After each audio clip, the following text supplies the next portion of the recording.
दोस्तों, हमारे YouTube channel में आप सभी का स्वागत है। आज हम देखेंगे सीटेट जो अभी दिसंबर में एग्ज़ाम हुआ था, उसका जो है भाग 1 बाल विकास शिक्षा शास्त्र हम लोग देख चुके हैं। उसके बाद गणित का भी देख चुके हैं। इसको आप जाके हमारे वीडियो में पढ़ सकते हैं। उसके बाद भाग 3 जो है पर्यावरण अध्ययन का है। इसको EBS बोलते हैं। भाग 3 पर्यावरण अध्ययन EBS 61 से लेकर 90 क्वेश्चन तक ये EBS आएगा। इसको हम आगे देखेंगे। CDP पूरा देख चुके हैं।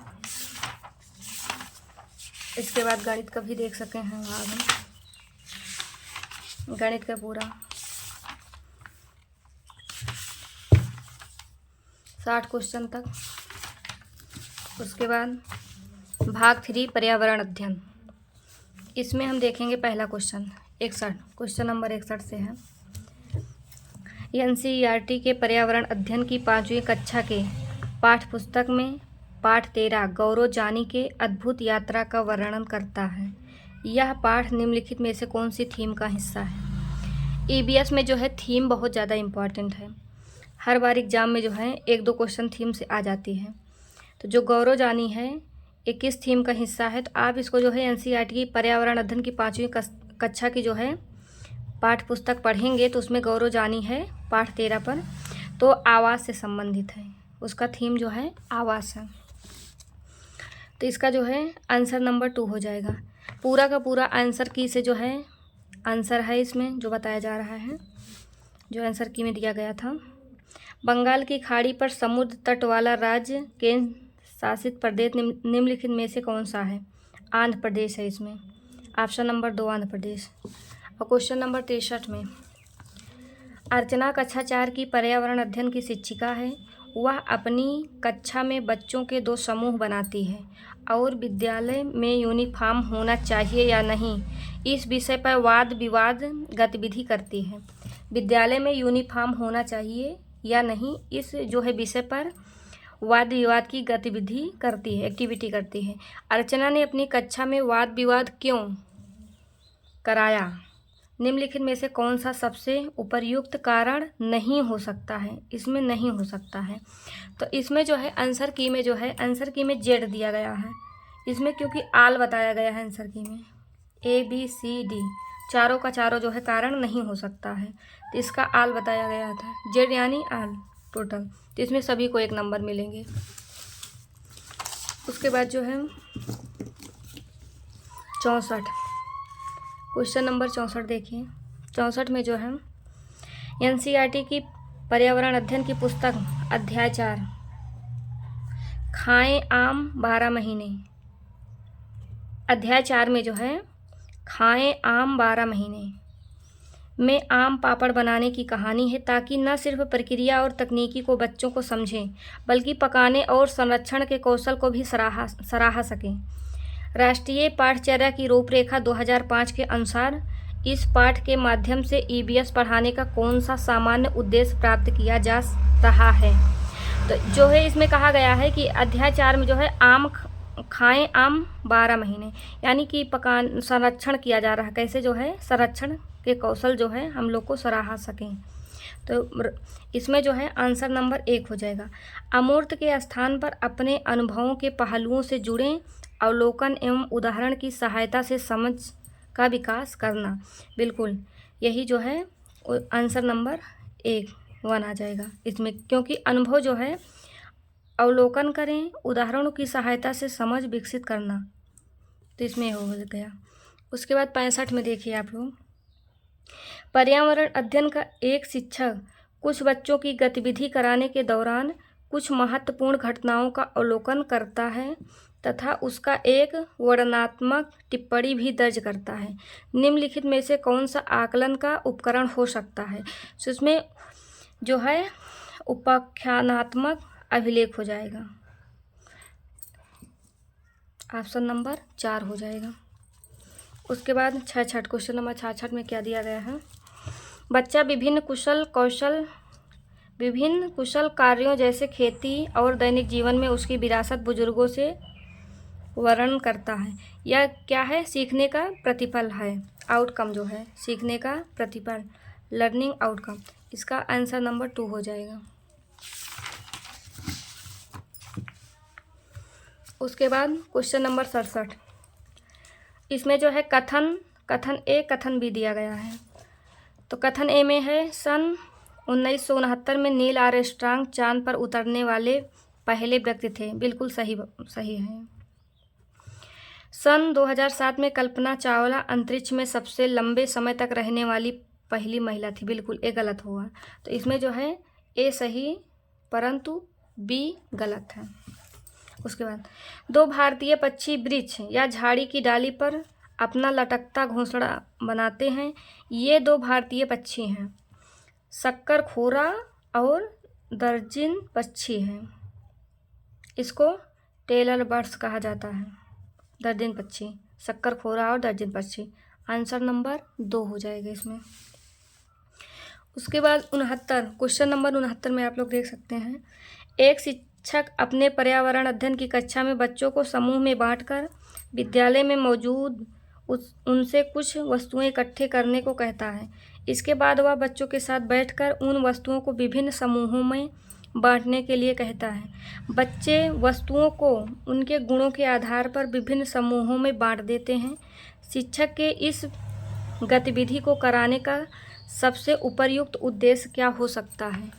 इसमें आप लोग देखते चलिएगा, इसमें नहीं भी दिया रहता है तो वहाँ देख लीजिएगा कि नहीं है कि सबसे उपयुक्त उद्देश्य है। इसमें सबसे कम उपयुक्त उद्देश्य भी दिया रहता है, तो इसमें पहला हो जाएगा। प्राथमिक स्तर पर बच्चे एक दूसरे से अंतःक्रिया करते हैं। जहाँ पे अंतःक्रिया आ जाएगा एक पॉजिटिव शब्द है, क्योंकि बच्चे जो है अंतःक्रिया करके एक दूसरे से सीखते हैं, करके बेहतर तरीके से सीख सकते हैं। बिल्कुल सही। इसमें जो है आंसर नंबर 1 हो जाएगा। उसके बाद क्वेश्चन नंबर 70, मोहन कक्षा 5 का एक पर्यावरण अध्ययन का शिक्षक है। वह अपनी कक्षा में निम्नलिखित गतिविधियों को श्यामपट्ट पर लिखता है। अपने माता पिता और दादा दादी के समय पानी की उपलब्धता के बारे में पता करें और उसकी वर्तमान स्थिति से तुलना करें। उपर्युक्त गतिविधि के लिए निम्नलिखित में से कौन सी सबसे उपर्युक्त रणनीति होगी?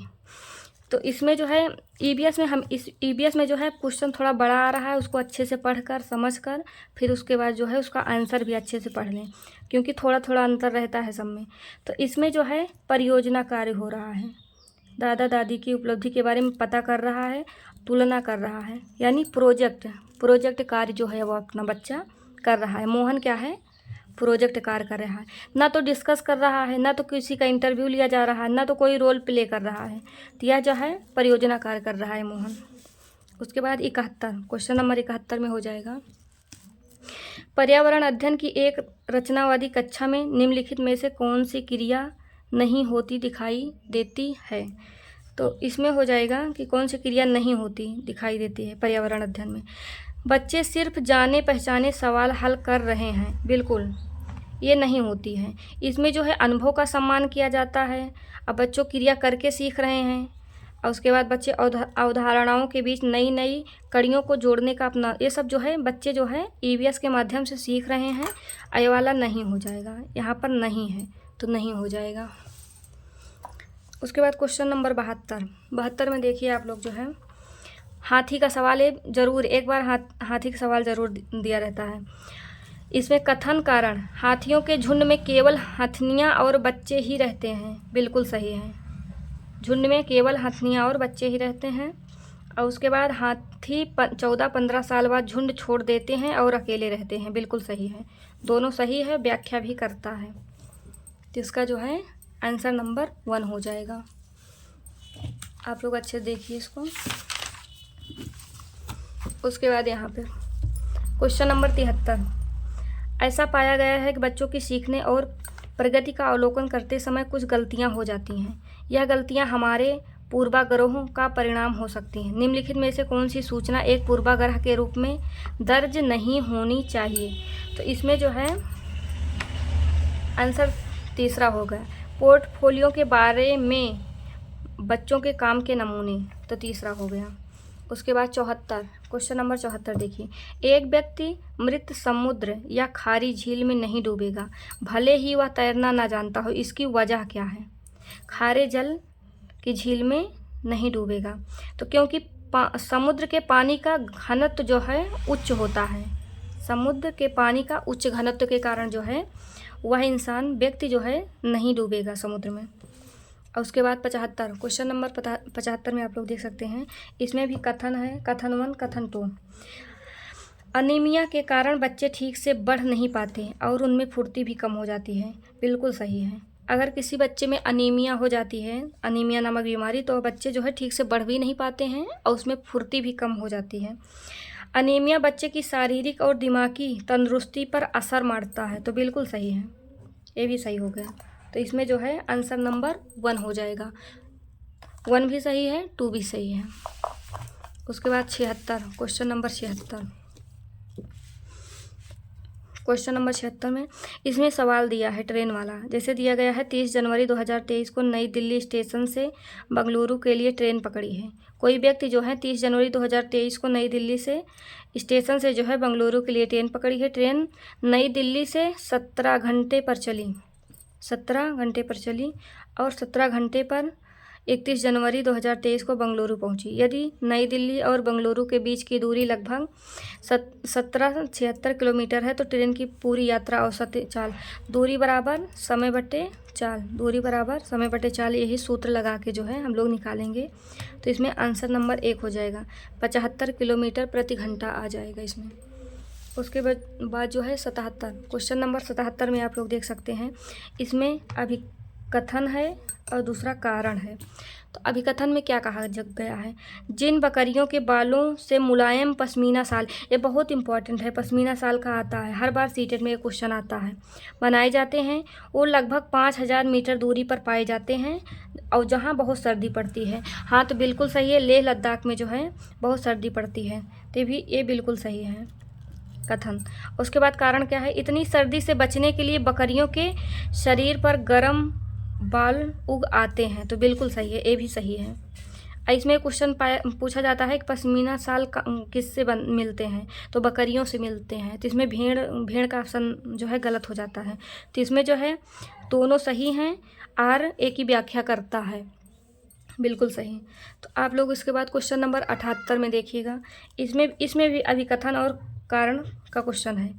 जैव मात्रा एवं जीवाश्म ईंधन दोनों ऊर्जा के परंपरागत स्रोत हैं, बिल्कुल सही है। पारंपरिक स्रोत वो हैं जिनका अनुभव नवीकरणीय स्रोत होता है, बिल्कुल गलत है। तो इसमें जो है आंसर नंबर 3 हो जाएगा। 76 क्वेश्चन हो, 78 क्वेश्चन। उसके बाद 79 क्वेश्चन नंबर 79 बहुत बड़ा है। इसमें जो है इसको पूरा अच्छे से पढ़ेंगे तो पहला, दूसरा, तीसरा सही हो जा रहा है और डी वाला गलत हो जा रहा है। ए बी सी तीनों सही हैं। क्वेश्चन नंबर 79 में जो है पहला हो जाएगा। इसको हम लोग पढ़ के देखें। सिद्धि एक कक्षा 4 की शिक्षिका है। वह अपनी कक्षा में बच्चों को एनसीईआरटी के पर्यावरण अध्ययन की पुस्तक का पाठ 10 हु तू पढ़ाने के लिए सभी बच्चों को वह खेल के मैदानों में लेकर जाकर कबड्डी खिलाती है। बिल्कुल कबड्डी खिला रही है। ये जो है पाठ 10 में हु तू का पाठ दिया गया है एनसीईआरटी में, आप लोग देख सकिएगा। एक कक्षा 4 की शिक्षिका है, कक्षा 4 में है, ये कबड्डी खिलाती है। खेल खेलने से पहले सभी बच्चों को इस खेल के नियम भी बताती है। बिल्कुल पहले नियम बताती है। शिक्षिका इस खेल को खेलने से पहले बच्चों को नियम क्यों बताती है? निम्नलिखित में से कौन सा सबसे उपयुक्त कारण हो सकता है?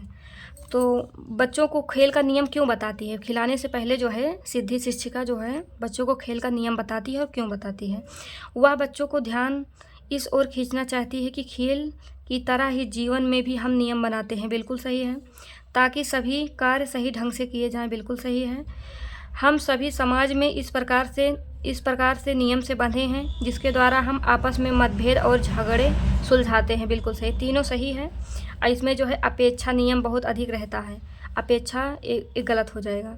तो इसमें जो है ए बी सी तीनों सही है, आंसर नंबर 1 हो जाएगा। क्वेश्चन नंबर 80, इसमें जो है मिलान करना है। तो बिहू असम यही सही रहेगा।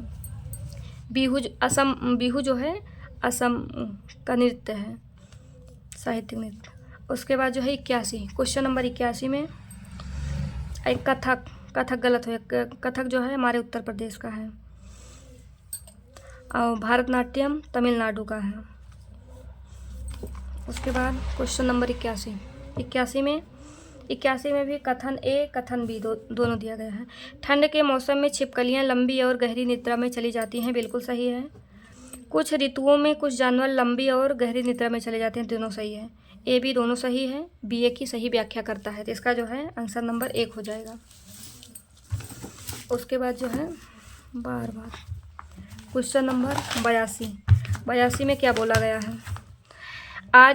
आज हम सब भारत में 10 AM समय है, आज ही लगभग मध्याह्न है। कहाँ पर मध्याह्न है? अगर हमारे भारत में 10 AM का समय है तो मध्याह्न कहाँ पर है? सिंगापुर में है, 2 घंटा आगे। उसके बाद निम्नलिखित में से कौन सा समूह केवल तत्वों से बना है? तो इसमें चौथा हो जाएगा, टिन, लिथियम और सोडियम जो है तत्वों से बना है, तो इसमें हो जाएगा। इसको देखिए चलती है। उसके बाद 84 क्वेश्चन नंबर थोड़ा बड़ा है, इसको अच्छे से पढ़ेंगे। क्या कारण है कि पर्यावरण अध्ययन की पाठ्य पुस्तकों में किस्से और कहानियों को महत्वपूर्ण स्थान दिया गया है? निम्नलिखित में से कौन सा सबसे उपयुक्त कारण हो सकता है? तो इसमें जो है बी और सी जो है उपयुक्त कारण हो सकता है, इसको हम लोग पढ़ेंगे बी और सी, तो आंसर नंबर 2 हो जाएगा। उसके बाद क्वेश्चन नंबर 85, गाय के आगे के दांत छोटे और पीछे के दांत चपटे और बड़े होते हैं, ऐसा क्यों होता है? तो इसमें पहला हो जाएगा, क्रमशः घास काटने तथा घास चबाने के लिए। इसको अच्छे से याद कर लीजिएगा। क्रमशः घास काटने, आगे के दांत जो है छोटे दांत घास काटते हैं और पीछे के जो दांत चपटे होते हैं और बड़े होते हैं वो घास को चबाते हैं, तो इसमें आंसर नंबर 1 हो जाएगा 85 में। उसके बाद 86 क्वेश्चन नंबर 86 में क्या हुआ? अभिकरण और कारण है, इसमें भी अभिकरण और कारण का क्वेश्चन दिया गया है। तो इसमें एनसीईआरटी के पर्यावरण अध्ययन के पाठ्य पुस्तक में पाठों को आम जिंदगी की वास्तविक घटनाओं, रोजमर्रा की समस्याओं और आज से जुड़ी कुछ ज्वलंत समस्याओं को रखा गया है, बिल्कुल सही है। वास्तविक घटनाओं को रखा गया है एनसीईआरटी में, रोजमर्रा की समस्याओं को सबको रखा गया है। इन सभी समस्याओं पर बच्चे खुलकर बहस कर सकें, बिल्कुल हमारे एनसीईएफ में कहा गया है कि बच्चे जो है किसी भी समस्या पर खुलकर बात कर सकें, समस्याओं से अवगत हो, बिल्कुल सही है। बच्चों को समस्याओं से अवगत कराना चाहिए, उनके प्रति संवेदनशील बने, बिल्कुल संवेदनशील भी बने बच्चों, और उनकी समझ सही हो, सही समझ बना सके, जिससे जो है बच्चे जो है अपनी सही समझ बना सकें। तो इसमें जो है दोनों सही है, अभिकथन और कारण दोनों सही है। कारण अभिकथन की सही व्याख्या करता है, तो इसमें पहला हो जाएगा, बिल्कुल सही। उसके बाद 87 क्वेश्चन नंबर 87 आप देख सकते हैं। 87 भी बड़ा क्वेश्चन है, इसको भी अच्छे से पढ़ेंगे। एग्जाम में पहले क्वेश्चन को अच्छे से पढ़ेंगे, हड़बड़ाहट के साथ बिल्कुल भी नहीं पढ़ेंगे, नहीं तो जो है गलत हो जाएगा। इसमें राकेश कक्षा 5 का एक पर्यावरण अध्ययन का शिक्षक है। वह अपनी कक्षा में बच्चों से एक गतिविधि कराने के लिए कहता है, जिससे सभी बच्चे यह अवलोकन करते हैं कि कौन सी वस्तु पानी में तैरती है और कौन सी पानी में डूब जाती है। बच्चे जो है गतिविधि करते हैं और उसके बाद अवलोकन करते हैं कि कौन सी वस्तु जो है पानी में तैरती है और कौन सी डूब जाती है, तो इसको अच्छे से पढ़ेंगे। गतिविधि के उपरांत कुछ बच्चे शिक्षक से पूछते हैं कि कुछ वस्तुएं पानी में डूब जाती हैं और कुछ वस्तुएं पानी में तैरती हैं, ऐसा क्यों? देखने के बाद, अवलोकन करने के बाद जो है बच्चे शिक्षक से जो है पूछते हैं। तो निम्नलिखित परिस्थिति में एक शिक्षक को सबसे उपयुक्त क्या करना चाहिए, मतलब शिक्षक को कौन सा जवाब देना चाहिए? तो इसमें जो है बी और सी रहेगा। बी में प्रत्येक बच्चे को निरीक्षण करें, अपनी टिप्पणी दर्ज करने और उन टिप्पणियों का अर्थ बताने के लिए आज़ादी दें, बिल्कुल सही है। शिक्षक को यह करना चाहिए कि कुछ कारण, इसका मुख्य कारण और अपनी बड़ी कक्षाओं में समझेंगे, ये बिल्कुल गलत हो जाएगा। शिक्षक जो है कह ही नहीं सकते हैं कि आप जो है आगे इसकी बड़ी कक्षाएं में समझेंगे, ये भी गलत हो जाएगा। प्रत्येक बच्चे को परिकल्पना करने, परीक्षण करने, गतिविधि आधारित सामान्यीकरण करने का अवसर प्रदान करें, ये सही हो जाएगा। और उसके बाद दूसरा बी सी सही हो गया। शिक्षक बच्चों को कहना चाहिए कि ऐसा घनत्व के कारण होता है, बिल्कुल नहीं कह सकते, शिक्षक ऐसे डायरेक्ट नहीं कह सकते कुछ भी। और उसके बाद इसमें देखिएगा बी और सी दोनों सही है, बी भी सही है, सी भी सही है, तो क्वेश्चन आंसर नंबर दूसरा हो जाएगा। इसके बाद 88 क्वेश्चन नंबर 88 में, इसमें भी अभिकथन है और कारण का क्वेश्चन है। पर्यावरण अध्ययन का पाठ्यचर्या थीम पर आधारित है और प्रत्येक थीम अंतः संबंधित है, बिल्कुल सही है। पर्यावरण जो है अध्ययन थीम पर ही आधारित है। 6 थीम है हमारे पर्यावरण, 6 थीम। आपके बुक में जो है 6 थीम है, बाकी जो है 6 थीम में उप थीम भी दिया गया है और सब एक दूसरे के अंतर संबंधित हैं। पर्यावरण अध्ययन के पाठ्यचर्या को थीम आधारित रखने का सबसे मुख्य कारण है कि इसे हर थीम की गहरी समझ बनती है। बिल्कुल, हर थीम की गहरी समझ बनती है। हर थीम की शुरुआत सवालों से होती है। बिल्कुल सही है। तो इसमें जो है पहला हो जाएगा। अभिकथन और कारण दोनों सही हैं और एक दूसरे की जो है व्याख्या करते हैं। अलग अलग थीम से जो है अच्छी समझ बन जाएगी बच्चों के अंदर। Question number 89। 89 में क्या रहेगा? पर्यावरण अध्ययन की बाल केंद्रित कक्षा में निम्नलिखित में से कौन सी क्रिया सबसे कम होती दिखाई देगी? तो बिल्कुल सही है। इसमें जो है चौथा आंसर नंबर चौथा हो जाएगा। बच्चे कक्षा में शिक्षक को सुनते हुए दिखाई देंगे। बिल्कुल भी गलत हो जाएगा, क्योंकि बाल केंद्रित कक्षा में जो है बच्चे और शिक्षक दोनों जो है परस्पर क्रिया द्वारा अध्ययन करेंगे या वार्तालाप द्वारा जो है अध्ययन करते हैं, सीखते हैं। और इसमें जो है केवल शिक्षक को सुनेंगे नहीं, इसमें जो है दोनों वार्तालाप करके जो है सीखेंगे, तभी जो है बाल केंद्रित कक्षा माना जाएगा। तो इसमें सबसे कम उपयुक्त हो गया। और उसके बाद 90, क्वेश्चन नंबर 90 में हो गया उबला हुआ दूध। उबला हुआ दूध पेट में पचने में कितना समय लेता है? निम्नलिखित में से सही उत्तर है। तो इसमें 2 घंटे हो जाएगा। 2 घंटे आंसर यही हो जाएगा। तो इसमें जो है EBS में 61 से लेकर 90 क्वेश्चन तक हो गया, आप लोग देख सकते हैं। बाकी डेली जो है एक एक पार्ट का जो है हम रिवीजन करा रहे हैं, तो आप लोग देखते चलिएगा। और इसके बाद जो है चैप्टर वाइज भी हम कराएंगे, उसको भी देखा करिएगा। उसके बाद चैनल को सब्सक्राइब करिए दोस्तों, लाइक करिए, शेयर करिए। धन्यवाद, बाय बाय।